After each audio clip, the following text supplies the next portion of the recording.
할렐루야. 좀 많이 피곤하신 것 같습니다. 다시 한번 해보겠습니다. 할렐루야. 네, 수요 저녁 예배 자리에 나오신 우리 성도님들을 주님의 이름으로 환영하고 축복합니다. 오늘 말씀의 제목은 고난 받기를 두려워 말라라는 제목으로 함께 말씀을 나누고자 합니다. 올해가 시작된 지가 얼마 안 된 것 같은데 벌써 10월이 되었습니다.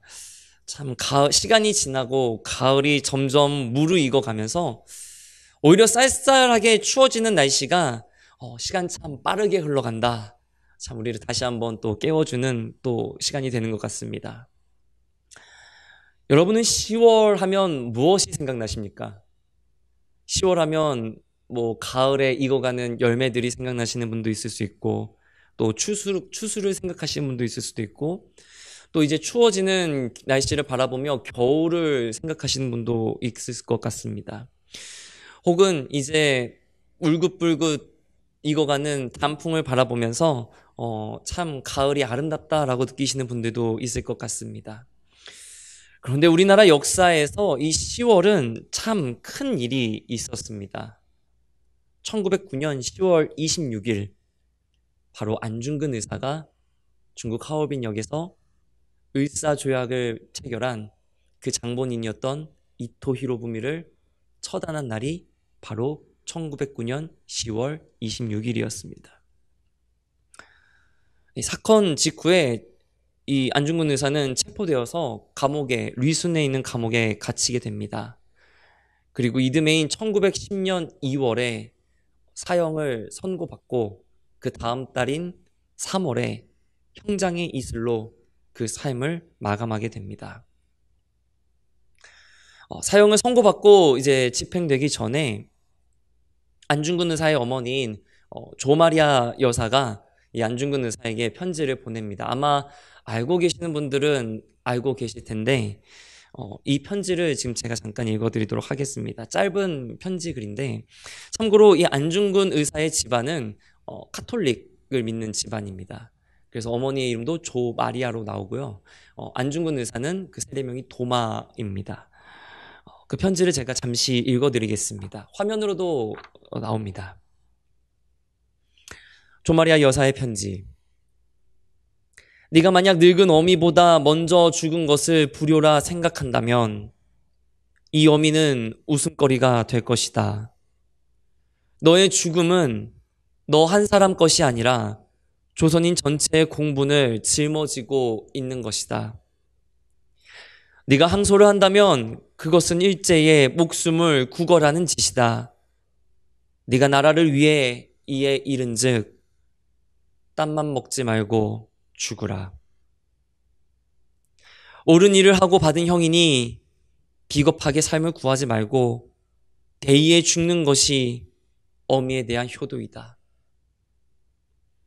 아마도 이 편지가 이 어미가 너에게 쓰는 마지막 편지가 될 것이다. 여기에 너의 수의를 지어 보내니 이 옷을 입고 가거라. 어미는 현세에서 너와 재회하기를 기대치 않으니 다음 세상에는 반드시 선량한 천부의 아들이 되어 이 세상에 나오너라. 어찌 어미로서 아들의 죽음을 바라는 부모가 있었겠습니까? 하지만 나라를 위해서 또 민족을 위해서 큰 일을 결단한 아들을 위해 오히려 마음을 굳게 잡아 이 편지와 함께 수의를 지어보낸 어머니의 마음은, 조마리아 여사의 편지는 지금도 우리에게 많은 것을 참 던져주고 있는 것 같습니다. 오늘 우리가 읽은 이 디모데 후서는 사도 바울이 이제 순교하기 직전, 그의 목숨이 끊어지기 직전에 그 인생의 말미에 그의 영적 아들이었던 디모데에게 보내는, 사도 바울이 일평생 복음을 위한 삶을 살아가면서 깨닫게 된 것을 전해주고 또 믿음으로 고난받기를 두려워하지 말라 디모데에게 권하는 편지입니다. 사실 사도 바울의 삶만큼 고난이라는 단어하고 잘 어울리는 인물도 없을 것 같습니다. 베냐민 지파의 가말리엘 문화에서 율법을 전공했고 더구나 로마 시민권까지 태어나면서부터 가지고 있었던 사도 바울, 바뀌기 전엔 사울이었던 이는 예수 믿는 그리스도인들을 잡는데 혈안이 되어 있었던, 또 그게 하나님께 충성된 길이다 철석같이 믿고 있었던 유대인 엘리트였습니다. 사도행전 7장 58절에 보면 스데반 집사가 이제 순교를 할 때 이 사울도 그 자리에 함께 있었습니다. 그런 그가 다메섹에 있는 그리스도인들을 잡기 위해 달려가고 있었을 때 예수님께서 이 사울을 강권적으로 만나셨습니다. 그 이후에 사도 바울의 삶은, 이제 사울의 삶은 완전히 바뀌게 됩니다. 예수 믿는 그리스도인들을 잡아 가두던 참 열심이었던 유대인 청년 사울이 예수를 만나 사도 바울이 되는 변화가 일어난 것입니다. 인간적인 입장에서 보자면 사도 바울은 기존의 삶, 유대인 엘리트로서의 삶을 사는 것이 훨씬 더 이득이었을 것입니다. 나면서부터 유대인이었고 유대인 중에 유대인이라 평가를 받았고 당대 최고의 율법학자인 가말리엘 문화에서 율법을 전공했습니다. 더구나 태어나면서부터 로마 시민권을 획득했습니다. 로마 시민권이라는 것은 그 당시에 어마어마한 특권을 이야기합니다. 무려 2000년도 훨씬 더 전에 법적인 보장을 받을 수 있는 권리였습니다. 지금이야 우리가 법적인 권리를 보장받는 게 당연하지만 2000년도 전에 법적인 보장을 받을 수 있다는 권리는 사실 엄청난 특권입니다.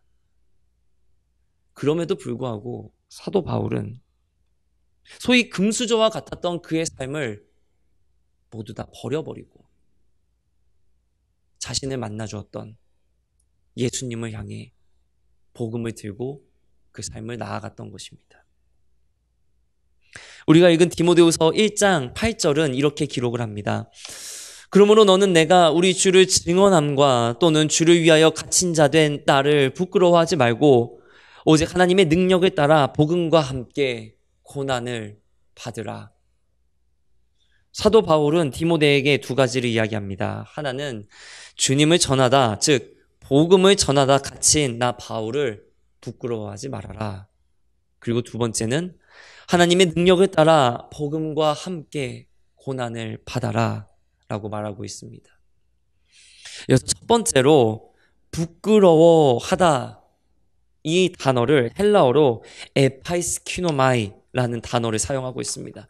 무언가를 부끄럽게 여기다, 부끄러워하다, 이러한 뜻을 가지고 있는데 이 단어가 사용된 곳이 또 다른 곳이 있습니다.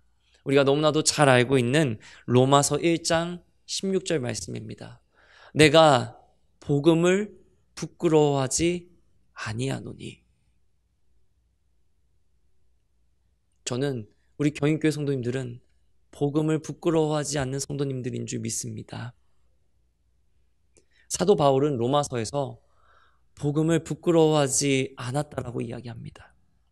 그리고 지금 우리가 읽은 디모데후서에서는 복음 때문에 복음을 전하다, 주님 주신 사명을 감당하다 감옥에 갇힌 나를 부끄러워하지 말아라 라고 이야기하고 있습니다. 왜 디모데에게 부끄러워하지 말아라 라고 이야기했던 것일까요? 우리가 주님을 한번 생각해 보기 원합니다. 주님께서는 우리를 구원하시기 위해 십자가를 지셨습니다. 사실 십자가는 로마의 정치범들, 주로 반역자들에게 행해지는 아주 잔인한 형벌이었습니다. 왜냐하면 죽기 직전까지 인간이 느낄 수 있는 극한의 고통을 느끼게 해주는 것이 이 형벌의 목적이었기 때문입니다. 그뿐 아니라 주님은 수많은 모욕도 참아내셨습니다. 마태복음 26장에 보면 십자가에 달리시기 전에는 얼굴에 침을 맞고 주먹과 손바닥으로 얼굴을 맞으시기까지 했습니다. 그뿐 아니라 가장 주님을 잘 따른다는 베드로는 주님이 잡히시고 나선 3번이나 부인하였습니다. 주님은 가룟 유다에게뿐만 아니라 가장 가깝게 지내는 베드로와 제자들에게도 배신을 당하셨습니다.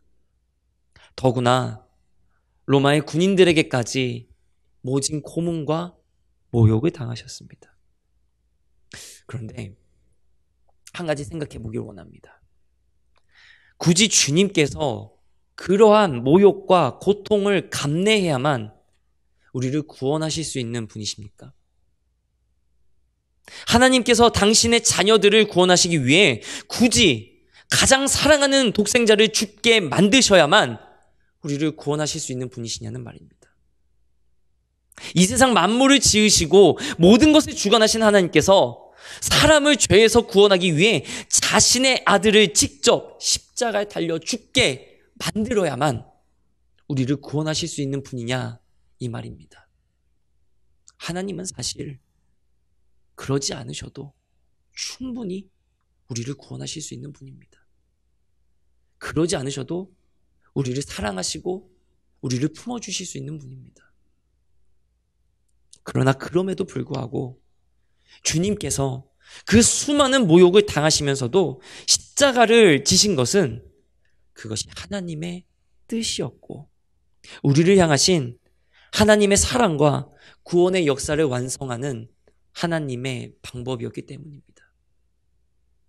하나님의 아들이시요 그리스도이심에도 불구하고 오히려 자신의 영광을 힘으로 강압적으로 드러내는 것이 아니라 모든 사람을 품으시고 모든 사람에게 구원의 문을 열어주시기 위해 직접 낮은 모습으로 이 땅에 오셨고 가장 낮고 비참한 모습으로 십자가의 은혜의 문턱을 친히 낮춰주셨다는 것입니다. 빌립보서 2장 5절로 8절에 이렇게 나와 있습니다. 너희 안에 이 마음을 품으라.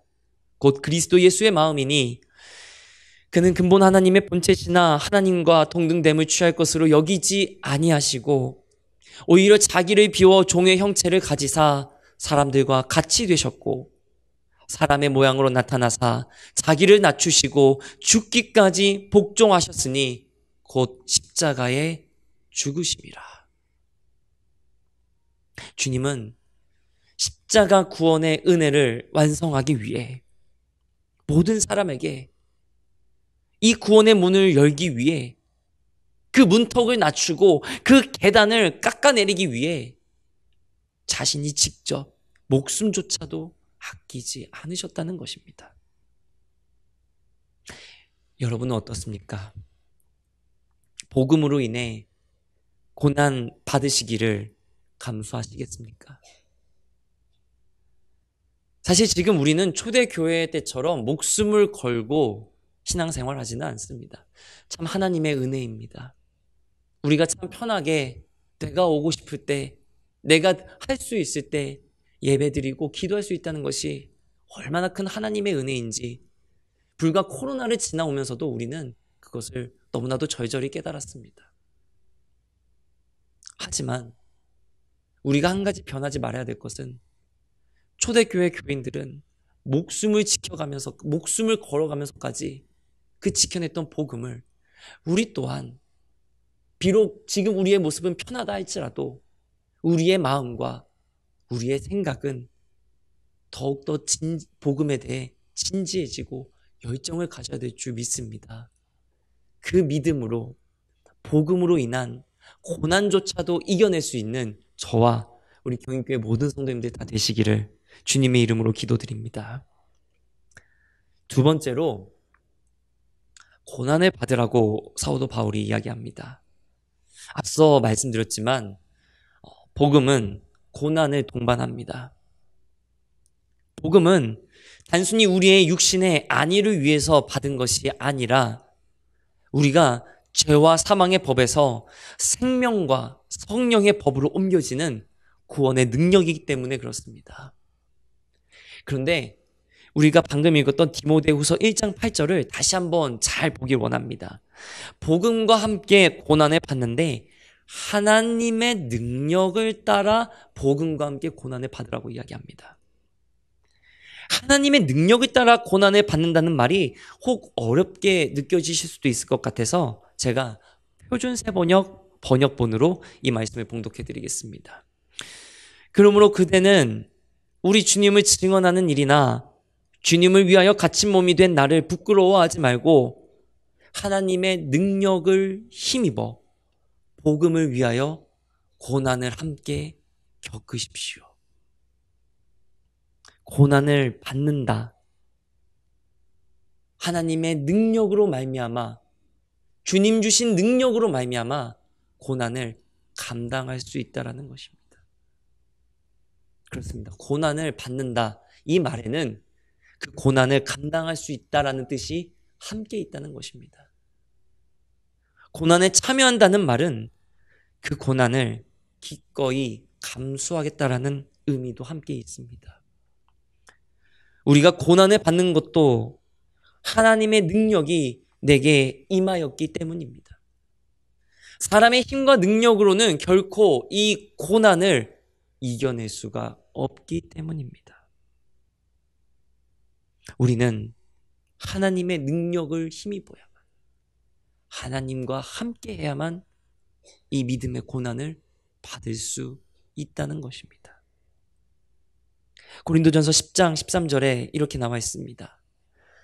사람이 감당할 시험 밖에는 너희가 당한 것이 없나니 오직 하나님은 미쁘사 너희가 감당하지 못할 시험 당함을 허락하지 아니하시고 시험 당할 즈음에 또한 피할 길을 내사 너희로 능히 감당하게 하시느니라.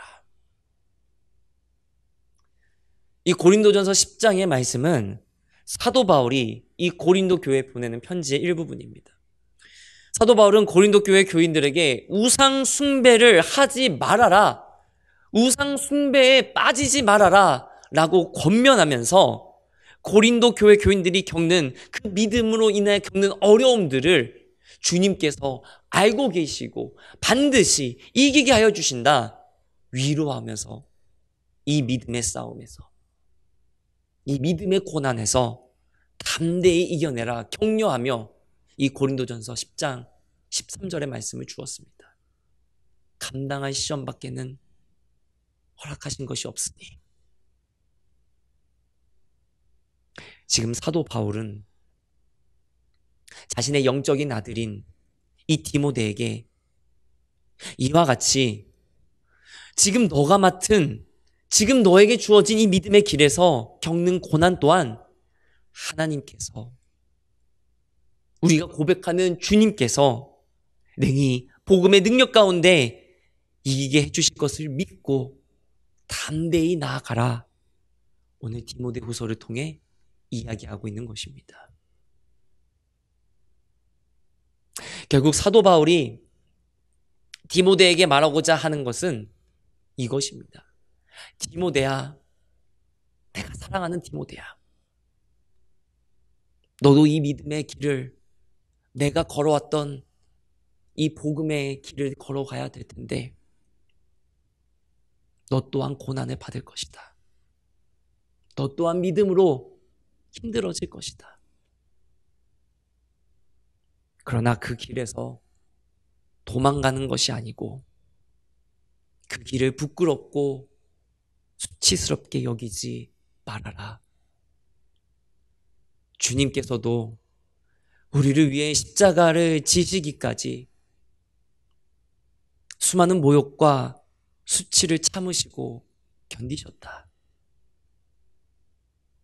복음을 가지고 복음을 전하는 우리에게 고난과 모욕은 따라올 수밖에 없는 것이다. 그러니 디모데야, 나의 영적인 아들 디모데야, 잘 견뎌내거라. 사도 바울이 디모데에게 이야기해주고 싶었던 것은 아마 이러한 말씀이었을 것입니다. 사도 바울은 12절에 이렇게 이야기합니다. 이로 말미암아 내가 또 이 고난을 받되 부끄러워하지 아니함은 내가 믿는 자를 내가 알고 또한 내가 의탁한 것을 그날까지 그가 능히 지키실 줄을 확신함이라. 여러분, 사도 바울의 이 고백이 얼마나 깊은 믿음의 고백인가를 우리가 깨닫게 됩니다. 사도 바울은 내가 믿는 자를 내가 알고 있다라고 이야기합니다. 즉 사도 바울은 예수님이 누구신지, 주님이 누구신지, 비록 주님과 함께 공생의 기간에 보내지는 않았어도 나는 주님이 누구인지 너무나도 잘 알고 있다. 나는 너무나도 분명하게 하나님의 뜻을 알고 있다.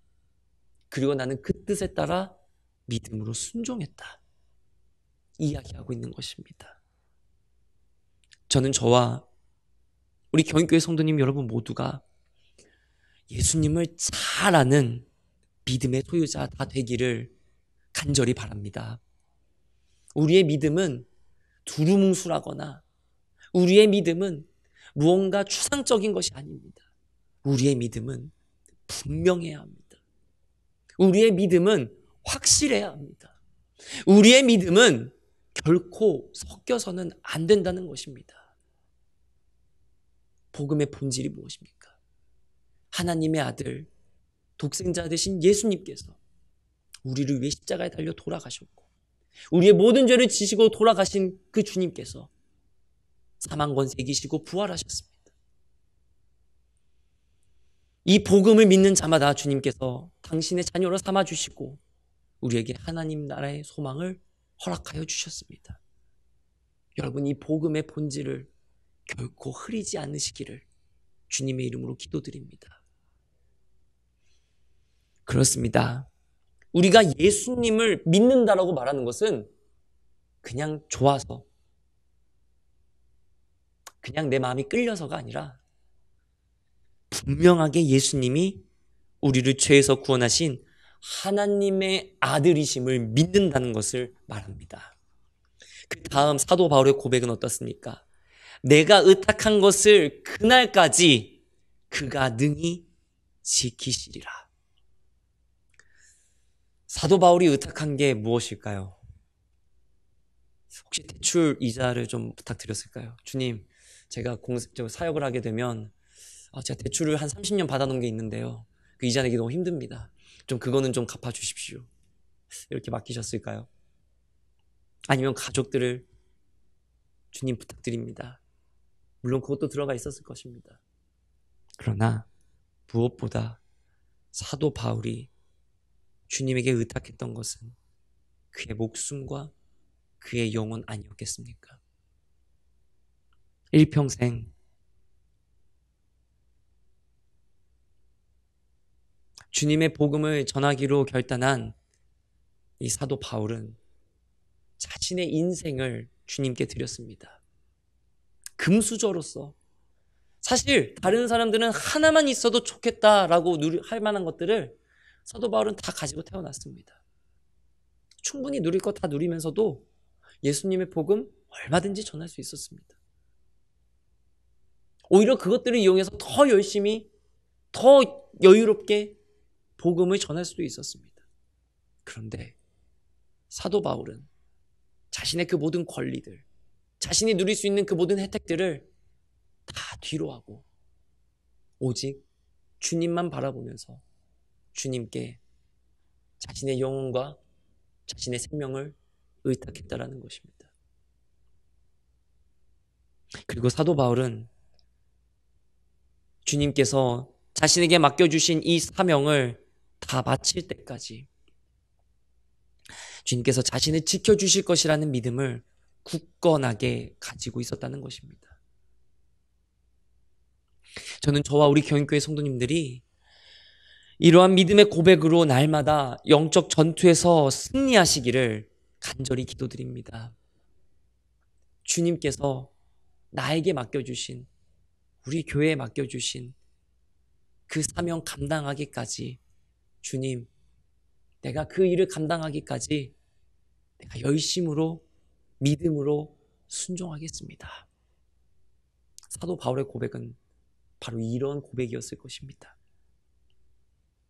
마지막으로 14절에 사도 바울이 이렇게 얘기합니다. 우리 안에 거하시는 성령으로 말미암아 내게 부탁한 아름다운 것을 지키라. 그렇습니다. 사도 바울에게 주님께서 맡기신 것, 주님께서도 우리에게 주님 맡겨주신 사명이 있다는 것입니다. 바로 그것은 주님이 우리를 통해 이루실 하나님의 뜻과 하나님 나라의 비전일 것입니다. 그것을 감당하는 것 또한 성령님이 우리 안에 거하시기 때문입니다. 성령님이 내 안에 있기 때문에 내가 주님 맡겨주신 사명을 감당할 수 있는 것입니다. 사람의 열심으로 아무리 주님의 일을 감당한다, 열심으로 하겠다 이야기한들 결국 다시 제자리로 돌아오는 것 다 경험해 보지 않으셨습니까? 오직 주님만 바라보면서 오직 내 안에 성령님 가득 역사하여 주셔서 오직 주님만 바라보기 원합니다. 이 고백이 우리의 심령 가운데 우리의 삶의 자리에서 넘쳐날 때에 하나님께서 우리를 통해 이루어 가실 줄 믿습니다. 소중한 경익교회 성도님 여러분, 말씀을 정리하도록 하겠습니다. 사도 바울은 어쩌면 유언과도 같은 마지막 편지를 디모데에게 보내주었습니다. 그 편지는 너가 사역을 할 때 이러이러해라, 저러저러해라, 어떠한 요령을 가르쳐 준 것이 아니었습니다. 고난을 받아라. 고난받기를 두려워하지 말아라. 복음으로 인해 어려워지는 것 두려워하지 말아라. 사도 바울은 그 고난의 삶을, 복음의 삶을 살아가면서 마지막으로 디모데에게 해줄 수 있었던 그 말은 다른 것이 아니었다라는 것입니다. 고난받기를 두려워 말아라. 우리도 살다 보면 믿음으로 인해서 내가 예수님을 믿어서 내가 교회를 다녀서 겪게 되는 어려움들이 있습니다. 때로는 그것이 장애물처럼 여겨질 때도 있습니다. 때로는 내가 예수님을 알아서, 내가 복음을 알아서 마치 쉽게 지나갈 수 있는 지름길을 버리고 삥 돌아가야 하는 어리석음으로 느껴질 때도 있습니다. 그러나 여러분, 믿음으로 인해 받는 고난은 고난이 아니요, 바로 주님께서 나와 함께 하신다는 믿음의 증거가 되심을 꼭 기억하시기 바랍니다. 그 믿음의 고난으로 저와 우리 성도님들의 믿음이 더욱더 든든한 반석이 세워지기를 주님의 이름으로 기도드립니다. 그 고난조차도 주님께서 함께 하심으로 능히 이겨내는 저와 우리 모든 성도님들 다 되시기를 주님의 이름으로 기도드립니다. 주님 앞에 서는 그날까지 성령의 인도하심으로 맡겨진 사명, 내게 부어주신 은혜 잘 감당하여 이 믿음의 길에서 굳건하게 서시기를 주님의 이름으로 기도드립니다.